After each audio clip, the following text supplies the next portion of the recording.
English कैसे सीखें YouTube channel में आपका स्वागत है। इस क्लास में हम इस स्टोरी के एक एक वर्ड का उच्चारण लिखकर इसे ट्रांसलेट करेंगे और इसकी मीनिंग भी आपको बताते हुए चलेंगे, जिससे आपको इंग्लिश पढ़ने के साथ साथ उसकी मीनिंग भी निकालना आसानी से आने लगे। अगर आप हमारी वीडियोज़ लगातार देखते हैं तो आपको धीरे धीरे इंग्लिश लिखना, पढ़ना, बोलना और समझना और अच्छे से आने लगेगा। इसी के साथ आप कर दीजिए इस वीडियो को लाइक और मैं करता हूँ शुरू। The crab and the crane. केकड़ा और सारस। क्रैब का मतलब होता है केकड़ा, क्रेन का मतलब होता है सारस। It was a hot summer. It was a hot summer. तेज गर्मी का मौसम था। हॉट समर का मतलब है तेज गर्मी का मौसम। समर का मतलब होता है गर्मियों का मौसम। हॉट है ज्यादा गर्मी का। Without rains. विदाउट रेन्स, बिना वर्षा के। एंड और the ponds had all dried up. The ponds, तालाब, हैड ऑल ड्राइड अप, पूरे सूख गए थे। हैड ऑल ड्राइड अप का मतलब है पूरे सूख गए थे। पॉन्ड्स का मतलब होता है तालाब। Life became difficult.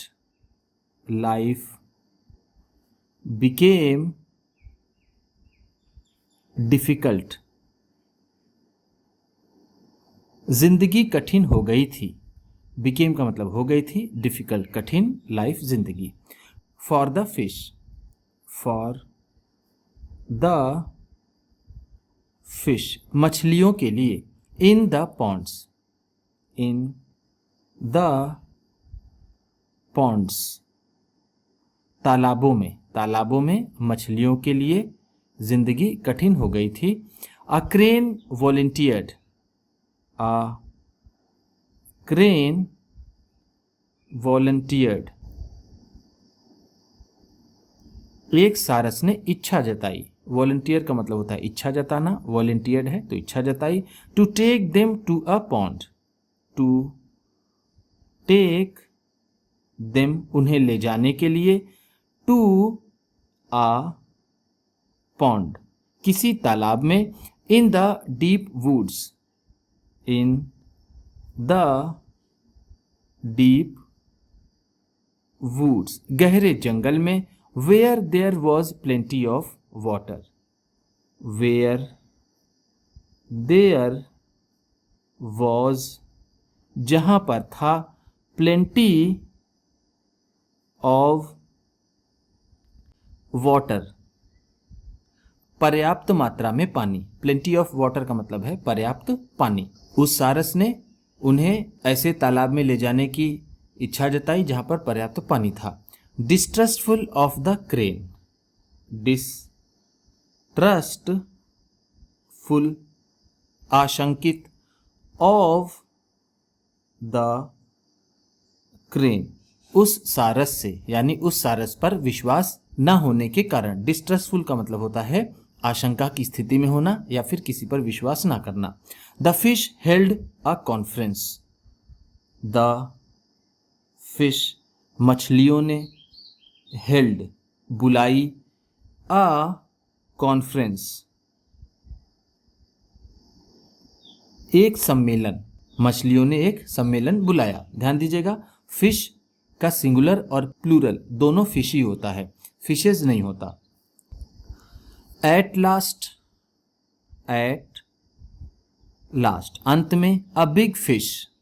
A big fish, एक बड़ी मछली। Went with the crane. Went with the crane, सारस के साथ गई। Look at that. Look at that, उधर देखो। It's so full of water. It's so full of water, ये पानी से कितना भरा है। Exclaim the big fish. Exclaimed the big fish, बड़ी मछली ने दावा किया। एक्सक्लेम का मतलब होता है दावा करना, एक्सक्लेम्ड है तो दावा किया। विथ डिलाइट, विथ डिलाइट, खुशी से, खुशी से उसने दावा किया कि देखो यहां पर कितना पानी है। यस इंडीड, यस इंडीड, हाँ सचमुच। इंडीड का मतलब होता है सचमुच, यस का मतलब हाँ। If you want, if you want, अगर तुम चाहो। I can carry you all, I can carry you all, मैं तुम सबको ला सकता हूं। कैरी का मतलब होता है लाना या फिर ढोना। कैन कैरी है तो ला सकता हूं। यू ऑल, तुम सभी को। One by one, one by one, एक एक करके। To this pond, to this pond, इस तालाब में। Suggested the crane, suggested the crane, सारस ने सलाह दी। सजेस्ट का मतलब होता है सलाह देना, सजेस्टेड है तो सलाह दी।